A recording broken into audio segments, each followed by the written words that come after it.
Você sabia que um palhaço pode se safar de muita coisa, até mesmo de um homicídio? Vestido de palhaço, eu posso me sentar no colo de uma mulher e isso não será ofensivo para o marido dela, afinal de contas, é apenas um palhaço brincando. Em 21 de dezembro de 1978, a polícia de Chicago estava desesperada tentando localizar um adolescente desaparecido, quando eles começaram a vasculhar a casa de um empreiteiro de manutenção local. Na execução desse mandado de busca, os policiais acabaram se rastejando por um pequeno espaço dentro do porão da casa, e quando começaram a cavar, encontraram restos humanos de várias pessoas que haviam desaparecido. John Wayne Gacy era uma socialite popular que passava os fins de semana travestido de palhaço, entretendo crianças. No total, ele torturou e matou 33 jovens meninos em um período de 5 anos. Este é o caso detalhado do palhaço assassino John Wayne Gacy. Então já deixa o like nesse vídeo e se inscreve no canal que eu te conto como foi essa história. No ano de 1978, 27 corpos foram enterrados logo abaixo de sua própria casa. John é familiarizado com a prática de infligir dor, sofrimento e tortura a outro ser humano indefeso. Para os investigadores, ele é a essência do mal. O insensível John Wayne Gacy provou ser um dos assassinos mais malvados do mundo. Ao longo de 6 anos, John sequestrou, torturou e assassinou brutalmente 33 jovens meninos em torno de Chicago, Illinois. E isso foi um dos conjuntos de crimes mais chocantes da história americana. Os corpos das 27 vítimas de Gacy foram enterrados logo abaixo da casa onde ele morava. Porém, essa história brutal de assassinato começa há mais ou menos 40 anos antes. John Wayne Gacy nasceu em Chicago, Illinois, em 17 de março de 1942. Sendo ele o segundo de 3 filhos, Gacy teve uma educação bastante difícil. Seu pai era um alcoólatra que supostamente era abusivo, tanto mental quanto fisicamente, com seus outros filhos e sua esposa. O pai de Gacy passou toda a infância o rebaixando e o punindo fisicamente, dizendo o quão estúpido, inútil e afeminado ele era. Na infância de John, o seu amigo Barry Bastelli lembrava do abuso físico que John sofreu nas mãos do seu pai. Quando criança, ele chegava até mesmo a passar a noite sem comida, dormindo pela casa dos amigos. Para Gacy, o seu pai era uma figura de grande significado, pois ele sempre esteve tentando satisfazer ao pai, de quem nunca conseguiu a aprovação. John foi repetidamente espancado por seu pai com cintos e vassouras, chegando até mesmo a ser nocauteado por ele. Pessoas que passam pelo que Gacy passou, normalmente crescem desenvolvendo uma visão maligna do mundo e das relações humanas. Eles acabam sentindo que as relações humanas não são fundamentadas no amor, na confiança e no respeito, mas sim na exploração, crueldade e na dor. Gacy foi uma criança doente, sofrendo de um problema cardíaco que limitava o seu desenvolvimento em atividades esportivas, diferentemente de seus colegas. Quando ele tinha 11 anos de idade, um acidente em um playground resultou em sua adolescência sendo marcada por desmaios e visitas ao hospital. Naquela época, os balanços eram feitos de madeira, com várias correntes penduradas, e quando John tentou segurá-lo, o balanço arrebentou a corrente e perfurou sua testa, derrubando-o no chão. Após este acontecimento e tudo o que John havia passado, em 1966, aos 24 anos, ele casou-se e mudou-se para a cidade de Waterloo, a 300 milhas a oeste de Chicago, no estado vizinho, de Iowa. Apesar de parecer uma família normal por fora, com uma esposa e 2 filhos enteados, e Gacy sendo ativo na Câmara do Comércio local, a vida dele escondia uma escuridão macabra. Ele era uma figura real na comunidade local, porém com um segredo obscuro. Ele desenvolveu um certo interesse sexual doentio por jovens meninos. Após o desenvolvimento desse interesse sexual, John acabou atraindo o filho de um colega para sua casa e o agrediu sexualmente. Gacy então começa a assumir essas posições de confiança e poder, e esse é o costume que ele vai continuar praticando durante os anos. Quando esse garoto revelou esse abuso para seu pai, Gacy foi preso porque contratou outros adolescentes para intimidar o garoto abusado, atraindo ele para algum lugar remoto, espancando e alertando este garoto contra o fato de testemunhar no caso de Gacy. Apesar dos esforços de John, sua vítima ainda assim testemunhou, mas não havia provas conclusivas de um ataque. Portanto, a polícia só conseguiu acusá-lo de sodomia de um menino de 15 anos de idade. Gacy então se declarou culpado dessa acusação de sodomia, pensando que receberia uma sentença mínima, mas o juiz o condenou a 10 anos de prisão. Em 3 de dezembro de 1968, Gacy foi enviado para a penitenciária estadual de Anamosa e enquanto estava na prisão, ele e sua esposa se divorciaram. John sentiu novamente um golpe quando seu pai morreu e foi negada a permissão para que ele pudesse comparecer ao funeral, dada a natureza de sua condenação. Com Gacy detido nessa penitenciária, ele se tornou o cozinheiro-chefe da prisão, pois convenceu a equipe de que ele era uma pessoa absolutamente normal. E além do mais, ele também convenceu o Conselho de Liberdade Condicional de que ele não representava perigo para ninguém e, portanto, cumpriu apenas 18 meses dos 10 anos de sua sentença original. Em junho de 1970, agora com 28 anos de idade, John Wayne Gacy foi libertado da prisão e voltou para sua casa em Chicago. Os seus amigos, familiares e vizinhos estavam totalmente inocentes sobre o que acontecia enquanto ele morava a mais de 300 milhas de distância, em Iowa. Sua história não era de conhecimento público, em parte porque ele nunca entrou em uma profissão que exigisse verificação de antecedentes. Desse modo, ele resolveu então iniciar o seu próprio negócio, e nenhum dos seus conhecidos tinha conhecimento de seus antecedentes criminais. Em junho de 1972, Gacy casou-se pela segunda vez, e ele e sua nova esposa se estabeleceram nos subúrbios de Chicago, na casa de número 8213, West Summerville Avenue, uma casa que eventualmente se tornaria uma das mais infames da América. 6 anos depois, em dezembro de 1978, a 16 quilômetros da casa de Gacy, o adolescente de 15 anos, Robert Pist, residente de Des Plaines, foi dado como desaparecido por sua mãe. Os detetives Mike Albrecht e Dave Hackamster começaram a investigar o desaparecimento do adolescente, que era bem visto na comunidade, um bom aluno, completamente fora do perfil de alguém que fugiria de casa. Esse desaparecimento chamou bastante a atenção das autoridades no final dos anos 70. Havia muita agitação com o movimento hippie e tudo mais naquela época, e então rapidamente os detetives decidiram que não era um sumiço comum. Ele era um jovem que não tinha problemas com a namorada, não estava envolvido com drogas ou algo do tipo, era apenas um bom rapaz americano na época de seu desaparecimento. Robert Pist trabalhava em uma farmácia na cidade de Des Plaines e informou a um colega de trabalho que iria falar com um empreiteiro sobre uma proposta de trabalho. Então, ele saiu pela porta dos fundos e nunca mais foi visto. Parecia que ele simplesmente havia desaparecido como fumaça. Os dois detetives, Mike e Dave, estavam desesperados para encontrar o empreiteiro, que provavelmente foi a última pessoa a vê-lo. A investigação desses detetives os levaram à porta de um homem de 36 anos de idade, chamado John Wayne Gacy. Agora, já divorciado de sua segunda esposa, ele dirigia uma empresa de sucesso chamada Empreiteiros PDM, que costumava empregar jovens rapazes, incluindo Tony Antonucci na época. Antonucci tinha cerca de 16 anos quando conheceu Gacy. Em sua primeira impressão, foi que John era basicamente um cara simpático, brincalhão e aparentemente normal. Em muitos aspectos, Gacy parecia até mesmo um chefe perfeito, às vezes até sugerindo sair mais cedo para se divertir ou fazer algo fora do comum. Mas a verdade é que Gacy era apenas um lobo em pele de cordeiro, que queria acabar com mais um jovem que veio à procura de emprego.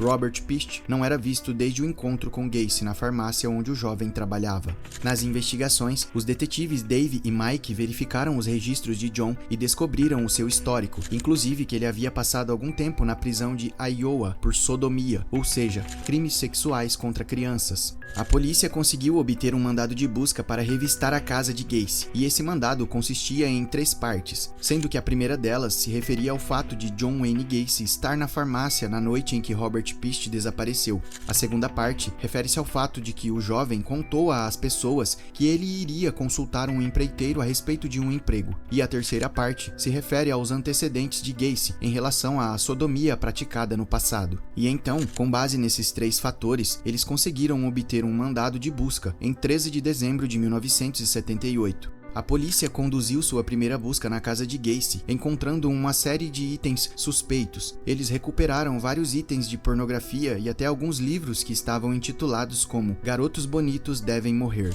Eles também recuperaram carteiras de motorista de outros jovens, e após o levantamento dos dados, eles perceberam que essas crianças também foram dadas como desaparecidas. Inicialmente, os policiais esperavam encontrar Robert Pierce em algum lugar da casa de Gacy, porém, não demorou muito para perceber que isso provavelmente não iria acontecer. Outro item recuperado pelos policiais na casa de Gacy foi um anel que pertencia ao desaparecido John Check, de 19 anos, visto pela última vez em janeiro de 1977. Uma investigação mais aprofundada descobriu que mais 2 funcionários de Gacy foram relatados como desaparecidos. John Budovic, com 17 anos de idade, visto pela última vez em julho de 1975, e Gregory Godzik, também de 17 anos, desaparecido desde dezembro de 1976.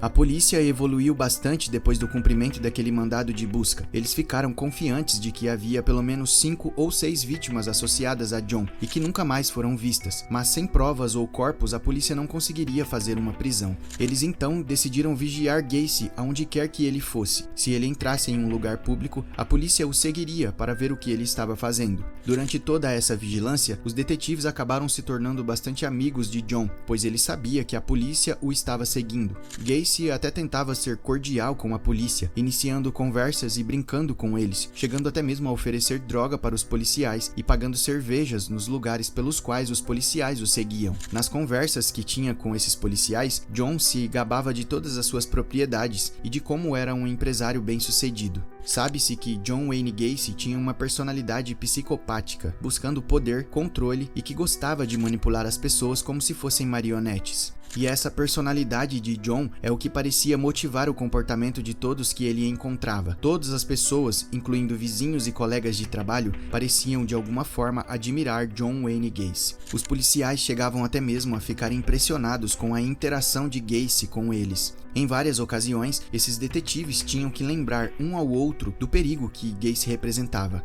Ele era considerado um membro importante e respeitável de sua pequena comunidade. Ele era bastante popular e estava envolvido até mesmo na política nos fins de semana. Além disso, ele costumava se vestir como palhaço e fazer apresentações para crianças em festas e hospitais locais. O fato de Gacy ter outros personagens, como Pogo, o palhaço, era conhecido, pois a maquiagem que ele usava ao redor dos lábios se parecia com as asas de um morcego. Existia algo sinistro sobre a figura do palhaço Pogo, um elemento que elevava Gacy ao nível de uma espécie de monstro mítico americano.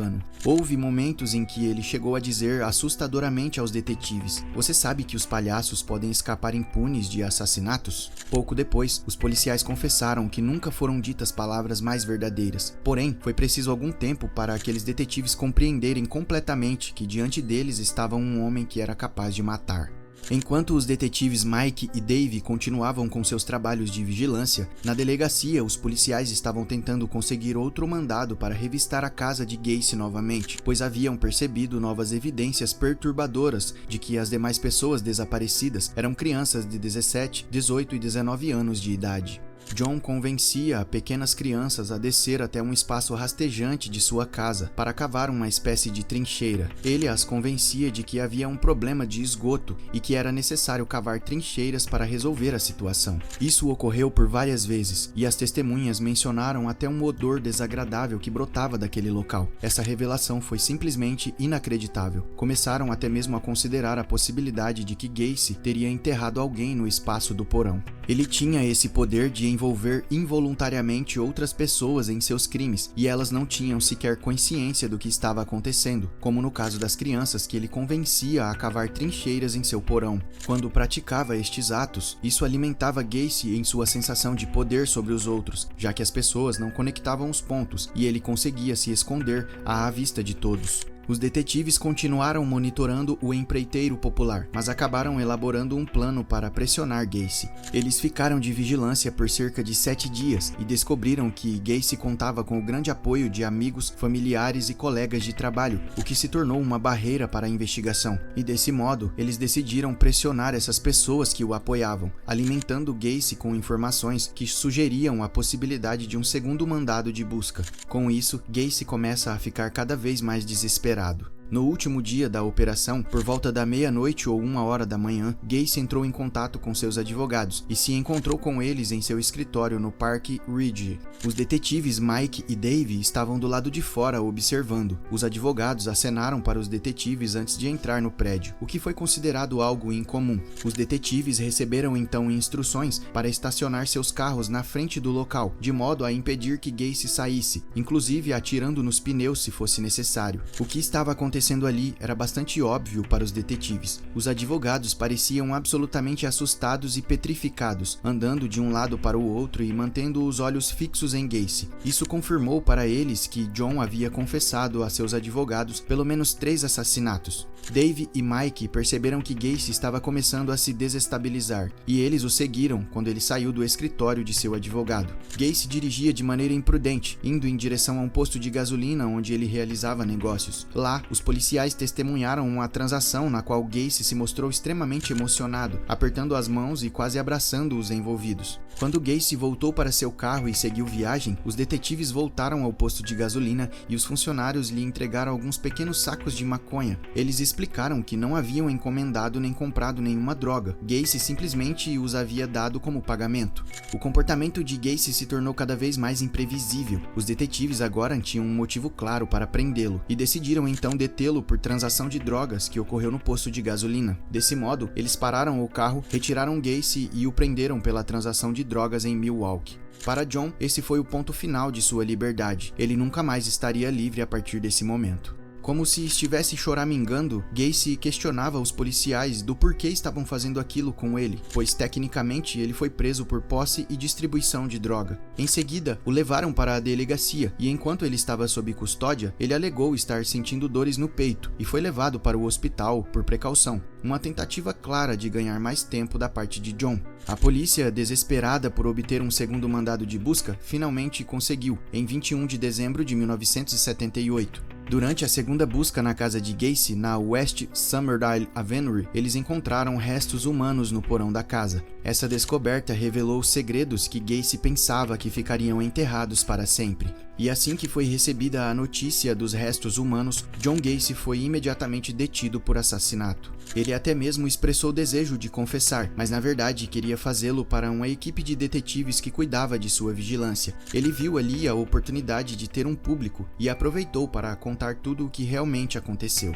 Durante o seu interrogatório com os policiais, ele até mesmo desenhou um mapa do terreno de sua casa, indicando os locais onde os corpos haviam sido enterrados. Apesar de estarem cavando em lugares bastante apertados, a equipe de perícia conseguiu identificar onde cada corpo estava. Comparando o diagrama que John fez no papel com a localização real dos corpos, confirmaram que eram 27 no total.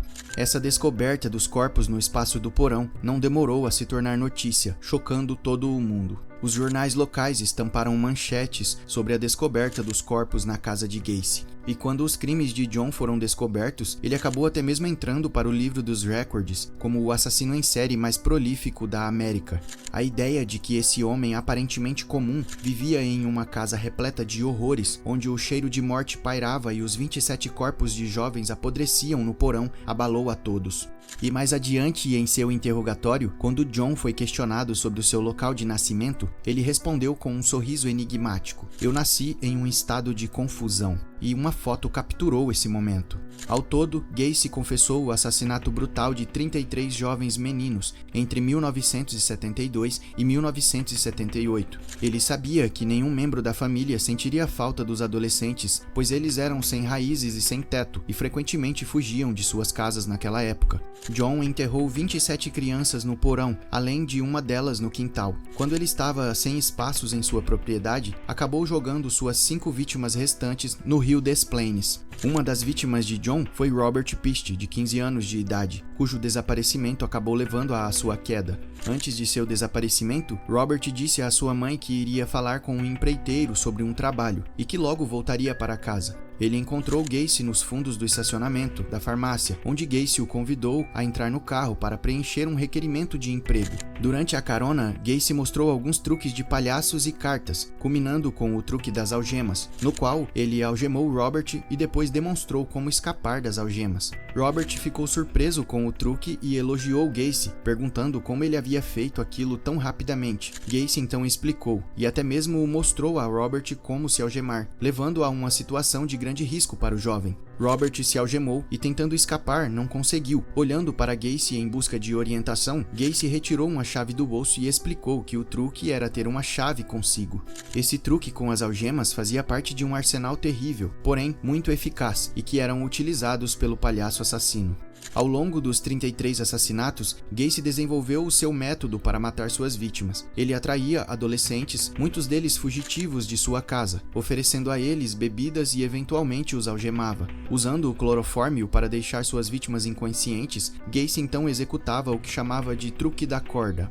Ele incapacitava os jovens com uma corda ao redor do pescoço e um bastão nas costas, girando este bastão lentamente enquanto apertava o torniquete, sabendo exatamente como o corpo reagiria a cada movimento. Ele conseguia incapacitar 2 ou 3 pessoas ao mesmo tempo, matando uma na frente da outra, o que fazia parecer que ele sentia orgulho desse método macabro. Os detetives, percebendo que John sentia orgulho da confissão, usaram isso a seu favor para mantê-lo falando, e Gacy descreveu cada assassinato em detalhes. Quando a notícia se espalhou pelo país, um dos espectadores revelou chocado que, sem saber, conheceu Gacy em primeira mão. Essa pessoa foi um ex-funcionário de Gacy, chamado Tony Antonucci. Enquanto trabalhava para a PDM, Tony acidentalmente ficou com um prego preso em seu pé, e Gacy o levou para tomar uma vacina antitetânica e o acompanhou até em sua casa. Mais tarde, naquela noite, Gacy voltou para verificar se estava tudo bem com o garoto, mas também compartilhou algumas garrafas de vinho com Tony. Por volta das 22 horas, enquanto conversavam, Gacy, meio que brincando, começou a lutar com Tony, elogiando suas habilidades de luta.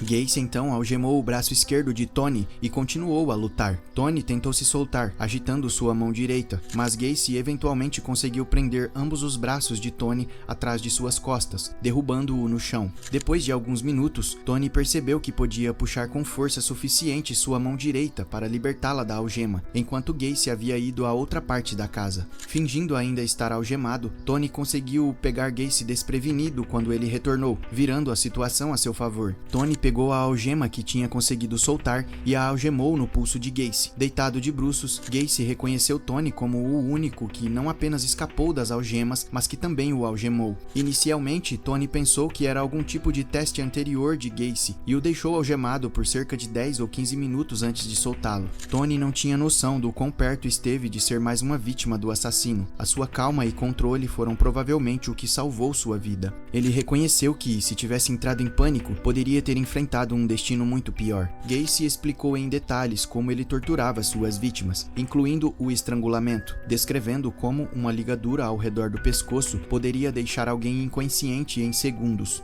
Após o incidente, Tony continuou trabalhando para a PDM por alguns meses, antes de relatar o ocorrido após a prisão de Gacy. Durante o julgamento, a polícia conseguiu identificar os restos mortais de 22 vítimas, elevando o total para cerca de 30 corpos encontrados em diferentes estados de decomposição. O cenário forense era um pesadelo, com uma infinidade de tarefas complexas para serem realizadas. O processo de desenterrar e analisar os restos mortais era extremamente difícil e envolvia muitas pessoas ao longo de um grande período de tempo.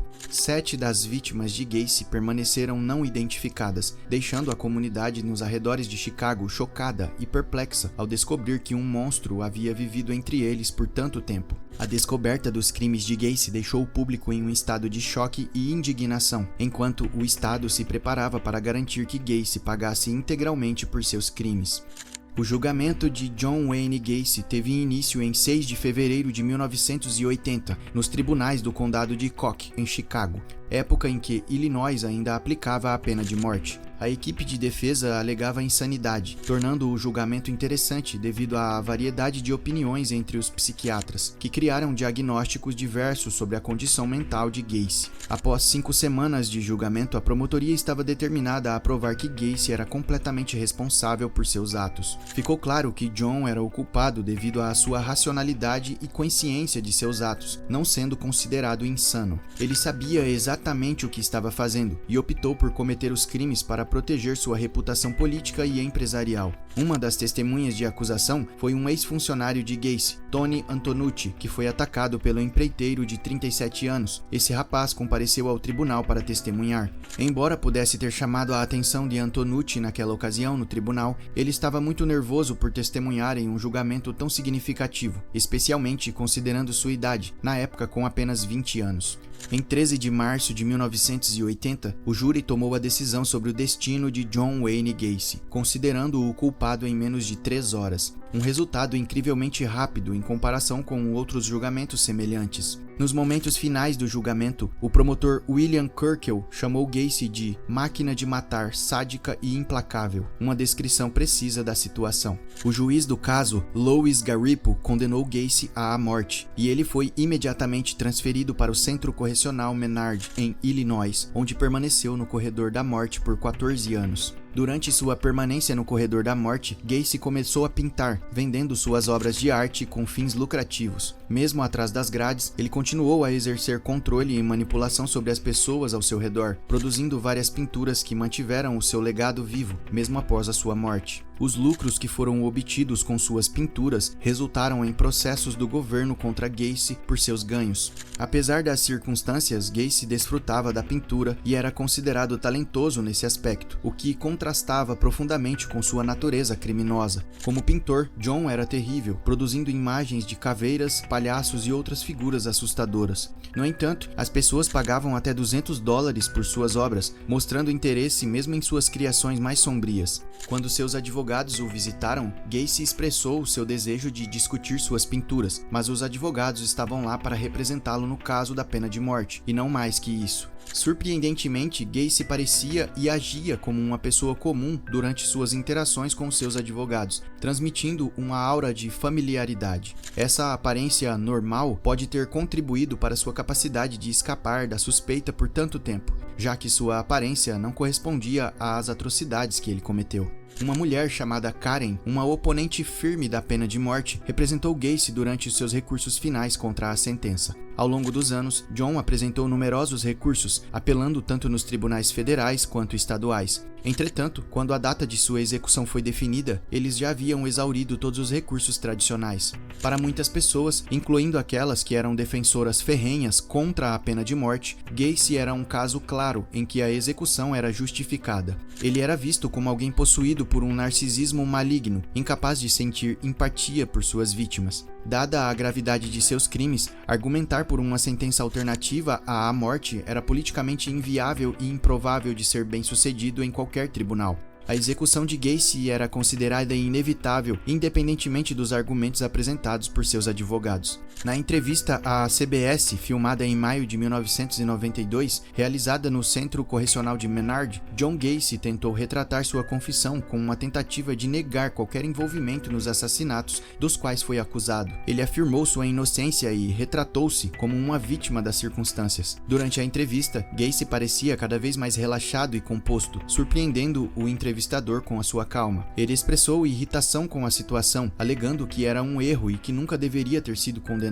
Gacy ainda fez uma última tentativa desesperada para se livrar da acusação, sugerindo que outros estavam envolvidos nos crimes. No entanto, durante sua confissão inicial, ficou claro que ele agiu sozinho. Gacy nunca assumiu a responsabilidade por seus atos, preferindo culpar suas vítimas ou os pais delas. Essa recusa em assumir a responsabilidade é característica de uma psicopatia, mostrando sua falta de remorso e empatia. Apesar de suas várias tentativas de apelar da sentença de morte, em 10 de maio de 1994, John Wayne Gacy foi executado por injeção letal na penitenciária estadual de Stateville, em Illinois. Sua execução atraiu uma grande multidão, com pessoas celebrando sua morte com cartazes e performances. Em suas últimas palavras, Gacy disse: "Beijem minha bunda", refletindo assim a sua falta de remorso e desdém pelos crimes pelos quais ele foi condenado. A sua falta de arrependimento até o fim ressalta a natureza perturbadora de sua personalidade e suas ações desumanas. Para Tony Antonucci, o ataque foi a personificação do mal. Após a execução de Gacy, muitos esperavam algum tipo de encerramento, mas para Tony, esse encerramento nunca chegou verdadeiramente. Mesmo após 40 anos, ele ainda se sente aliviado por não ter se tornado uma das vítimas de Gacy, considerando-se sortudo por estar vivo, atribuindo até mesmo parte dessa sorte a uma intervenção divina e à sua própria ignorância da gravidade do perigo naquele momento, mantendo a calma e concentrando-se em vencer o jogo.